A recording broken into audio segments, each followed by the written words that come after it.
இந்த தெசலோனிக்கே ஜனங்கள் வசதியா இருந்தவர்கள், நன்றாய் படித்தவர்கள், ஆனால் நல்லவர்கள், தேவ பக்தி உள்ளவர்கள். எனவே இந்த இயேசு திரும்பி வரப்போகிறார் என்ற செய்தி அவர்களை கொஞ்சம் கூடுதலாக பாதித்து விட்டது.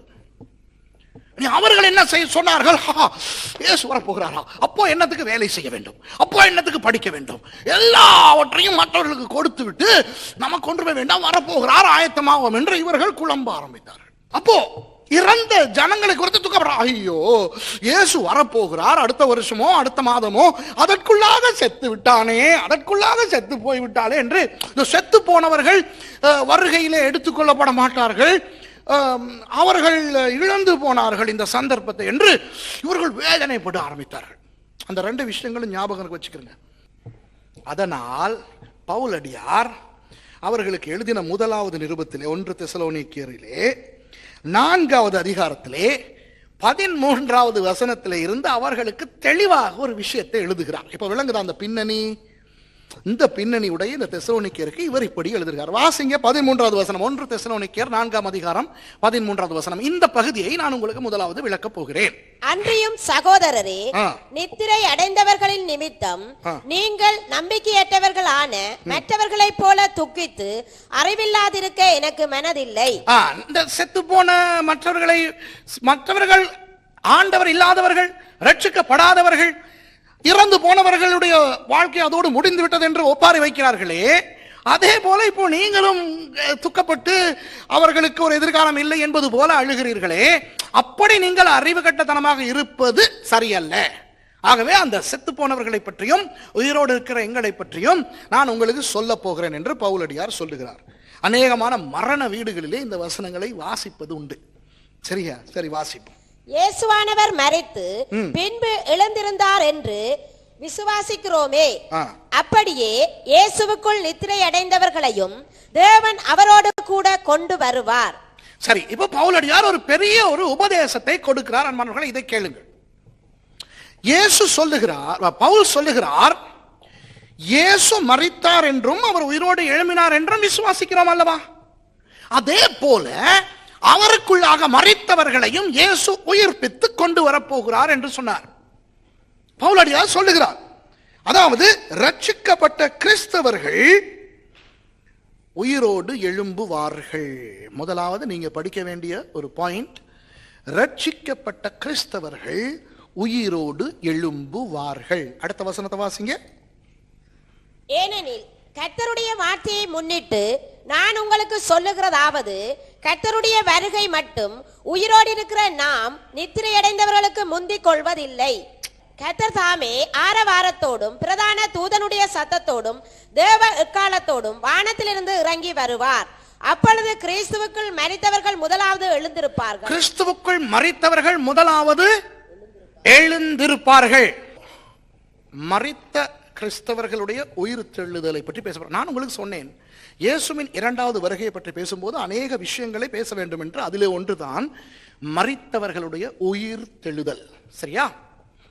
மரித்த கிறிஸ்தவர்கள் உயிரோடு எழும்புவார்கள். இதை பவுலடியார் தெளிவாக சொல்லுகிறார். எப்போ எழும்புவார்களாம்? இயேசு வரும் போது. அந்த வருகை எப்போ நடக்கும் என்று பிறகு சொல்லுகிறேன். ஆனால் அந்த வருகையின் போது இந்த கிறிஸ்தவர்கள் உயிரோடு எழும்புவார்கள் என்பதனை பற்றி நான் முதலாவது உங்களுக்கு சொல்லியாக வேண்டும். இந்த உயிர் தெழுதல், உயிரோடு எழும்புவார்கள் என்று சொல்லும் போது உங்களிடத்தில் கேட்டால் எப்படி உயிரோடு எழும்புவார்கள் என்று ஒவ்வொருவரும் ஒவ்வொரு கருத்தை சொல்வீர்கள். அவர்களுடைய ஆவி உயிரோடு எழும்பும், அவருடைய ஆத்மா உயிரோடு எழும்பும், இப்படி சொல்லுவார்கள். பவுலடியார் அந்த இடத்திலே பயன்படுத்திய கிரேக்க பதம் என்ன தெரியுமா? எழுதிக் கொள்ளுங்கள். அனஸ்தேசியா. என்னது? அனஸ்தேசியா. அனஸ்தேசியா என்ற அந்த உயிர்த்தெழுதல் தான் இயேசுவுக்கு நடைபெற்ற உயிர்த்தெழுதல். யாருக்காவது இங்கிலீஷ் கொஞ்சம் தெரியுமா இருந்தா, மருத்துவத்துறையிலே சத்திர சிகிச்சை செய்யும் பொழுது அனஸ்தட்டிக்ஸ் கொடுப்பார்கள். அதை நினைச்சிடாதீங்க. அந்த அனஸ்தட்டிக்ஸ்ங்கிறது அது என்ன தெரியுமா? குறுகிய நேரத்துக்கு மயங்கி இருந்து எழும்புவது என்று அர்த்தம். ஆனால் அனஸ்தேசியா என்றால் செத்து போன மனுஷனுடைய உடம்பு உயிரோடு எழும்புவது. விளங்குதா? ஆவி அல்ல, ஆத்துமாவல்ல, சரீரம். ஏன் தெரியுமா? ஆவி உயிரோடு எழும்பாது. ஏன் எழும்பாது? அது செத்தா தானே எழும்புறதுக்கு. ஆவி சாகுமோ? அவ சாகிறது என்றால் என்ன? என்ன சாகிறது? சரீரம். இப்போ பரதீசிலே இருக்கிற அந்த ஆத்துமாக்கள் இயேசுவின் வருகையின் போது உயிரடையும் என்று இந்த இடத்திலே தெசலோனிக்கேயருக்கு எழுதுகிற நிருபத்திலே பவுலடியார் சொல்லுகிறாரே, என்ன அர்த்தம் தெரியுமா? அந்த ஆவிகள் வாழ்ந்த அந்த உடம்புகள் உயிரடையும். அனஸ்தேசியா என்றால் என்ன? சரீரம் உயிரோடு எழும்புவது. கிறிஸ்தவர்களுடைய நம்பிக்கை சரீரம் உயிரோடு எழும்புவது. புரியுதா? ஆண்டவர் தன்னுடைய வார்த்தையை கொண்டு எல்லாவற்றையும் சிருஷ்டித்தார் என்று ஆதியாகமம் சொல்லுகிறது. ஆண்டவர் அந்த 6 நாட்களுக்குள்ளே ஒவ்வொன்றையும் வார்த்தையினால் சிருஷ்டித்தார். ஆண்டவர் எதை கொண்டு சிருஷ்டித்தார்? வார்த்தையினால். ஆனால் வார்த்தையினால் அல்லாமல் ஒரே ஒரு விஷயத்தை உண்டாக்கினார். அதுதான் மனிதனுடைய சரீரம். ஆண்டவர் வார்த்தையால் எல்லாவற்றையும் உண்டாக்கினவர். அவருக்கு முடிந்தது இப்படி சொல்லி இருக்கலாம், மனிதனுடைய உடம்பு உருவாக கடவது என்று சொல்லியிருந்தால் அது அவனுடைய உடம்பு உருவாகி இருக்கும்.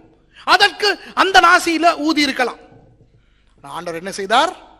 தன்னுடைய கையால் மண்ணை எடுத்து அவர் ஒரு உருவத்தை செய்து அந்த நாசியிலே ஊதினார். அவன் ஜீவ ஆத்துமாவானான். பிறகு அவன் தனிமையாக இருப்பது நல்லதல்ல என்று கண்டவர் ஏவாளை சும்மா அவளையாவது வார்த்தையால் உண்டாக்கி இருக்கலாமே. அப்படி அவர் செய்யவில்லை. அவனை உறங்க வைத்து அனஸ்தட்டிக்ஸ் கொடுத்து அவனை மயங்கச் செய்து அவனுடைய விலாவிலே இருந்து ஒரு முள்ளை எடுத்து, எலும்பை எடுத்து, அந்த எலும்பிலே இருந்து ஒரு உடம்பை உருவாக்கி ஏவாளை உண்டு பண்ணினார். ஆகவே மனுஷனுடைய சரீரம், அது ஆண் சரீரமாக இருந்தால் என்ன, பெண் சரீரமாக இருந்தால் என்ன, தேவனுடைய கையால் உண்டாக்கப்பட்டது, வார்த்தையால் உண்டாக்கப்படவில்லை. சரியா? ஆண்டவர் ரசித்து ருசித்து சுவைத்து அனுபவித்து உண்டாக்கியது மனுஷனுடைய சரீரம். ஆகவே அந்த சரீரத்தை அவர் பயங்கரமாக நேசிக்கிறார்.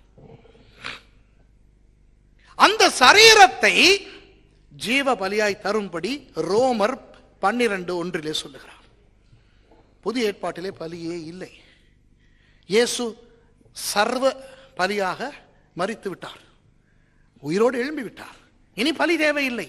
அப்படி இருக்க ஒரு பலி தேவை என்று பவுல் மூலம் ஆண்டவர் சொன்னது எதை குறித்து? உன் சரீரத்தை ஜீவ பலியாய் எனக்கு கொடு. ஏன்? சரீரத்தை ஆண்டவர் அப்படி நேசிக்கிறபடியினால். அவர் சொல்லுகிறார் 1 கொரிந்தியர் 6:19 உங்கள் சரீரமானது நீங்கள் தேவனாலே பெற்றதும் உங்களுக்குள்ளே வாசம் செய்கிறதுமான பரிசுத்த ஆவியானவருடைய ஆலயமாக இருக்கிறது என்று அறியாதிருக்கிறீர்களா? உங்கள் இருதயம் அல்ல, உங்கள் ஆவி அல்ல, உங்கள் ஆத்மா அல்ல. இன்றைக்கு அநேக இடத்துல கேட்டால் பரிசுத்த ஆவியானவர் எங்கே வாழுகிறார் என்று எங்கள் ஆவியில் என்கிறார்கள். அது பொய். எங்கள் இருதயத்தில் என்கிறார்கள். அது பிழை. வேதம் தெளிவாய் சொல்லுகிறது, ஆவியானவர் எங்கள் சரீரத்திலே குடியிருக்கிறார். எங்களுடைய சரீரம் அவருடைய ஆலயம். சரீரம் அவ்வளவு முக்கியமானது. இப்போ அனஸ்தேசியா என்ற பதத்தை பவுலடியார் பயன்படுத்துவதன் மூலம் ஆண்டவர் காட்டுகிறார், இந்த சரீரங்களை ஆண்டவர் மறுரூபமாக்குவார். இதே நம்முடைய பலவீனமான சரீரம் மறுரூபமாக்கப்பட்டு இதே சரீரம் பரலோகத்தில் இருக்கும். இறந்து போன கிறிஸ்தவர்கள் அவர்களுடைய ஆவிகள் பரதீசிலே இருந்து வந்து இந்த அவர்கள் வாழ்ந்த அந்த உடம்பு உயிரடைந்து மறுரூபமாக்கப்பட்ட அந்த ஆவி அந்த உடம்புக்குள்ள போய் அதை எடுத்துக்கொள்ளப்படும். புரியுதா? இதுதான் அனஸ்தேசியா. இதை சில பண்டைய கிறிஸ்தவர்கள் அறிந்து கொண்டார்கள். இந்த அனஸ்தேசியா என்ற பதத்தின் மூலம் அறிந்து கொண்டார்கள். அவர்களுக்கு விஞ்ஞானம் தெரியாது. அவர்கள் நினைத்தார்கள் எரித்தால் உடம்பு இல்லாமல் போய்விடுகிறது என்று. ஆகவே கிறிஸ்தவர்கள் தங்களுடைய மரித்தவர்களுடைய உடம்புகளை எரிக்கக்கூடாது, அதை புதைக்க வேண்டும், அப்பொழுதுதான் ஆண்டவர் அதை உயிரோடு எழுப்புவார் என்று சொல்லிக் கொடுத்தார்கள். ஆகவே கிறிஸ்தவர்கள் உடம்புகளை எரிக்கக்கூடாது. இந்தியாவிலே கிறிஸ்தவர்களாய் ரட்சிக்கப்பட்டு வந்த இந்துக்கள் தங்கள் மரித்தவர்களை அடக்கம் செய்யும் பொழுது இந்துக்கள் அதை குறித்து குழம்பினார்கள். இன்று வரை அந்த குழப்பம் இருக்கிறது. ஆனால் நான் ஒன்று சொல்கிறேன், விஞ்ஞானத்தின்படி, விஞ்ஞானம் என்பது விண்ணிலிருந்து வந்த ஞானம், ஆண்டவருடைய ஞானம். அதில் அவர்கள் என்ன சொல்கிறார்கள், எனக்கு தமிழில் சரியா சொல்ல வராது. Every molecule in A product contains an atom. ஒவ்வொரு பதார்த்தமும் அணுவை கொண்டது. அந்த ஒவ்வொரு அணுக்குள்ளும் புரோட்டான், நியூட்ரான், எலக்ட்ரான் இருக்கு. ஆகவே ஒரு சரீரம் எரிக்கப்பட்டு அந்த சரீரம் சாம்பலாய் மாறினாலும் அந்த மாலிக்யூல்ஸ் இருக்கத்தான் செய்யும். ஏதோ ஒரு உருவத்திலே இருக்கும். அது ஒரு உருவத்திலிருந்து இன்னொரு உருவத்துக்கு பரிணமிக்கிறதை ஒழிய அது இல்லாமல் போகாது. புரியுதா?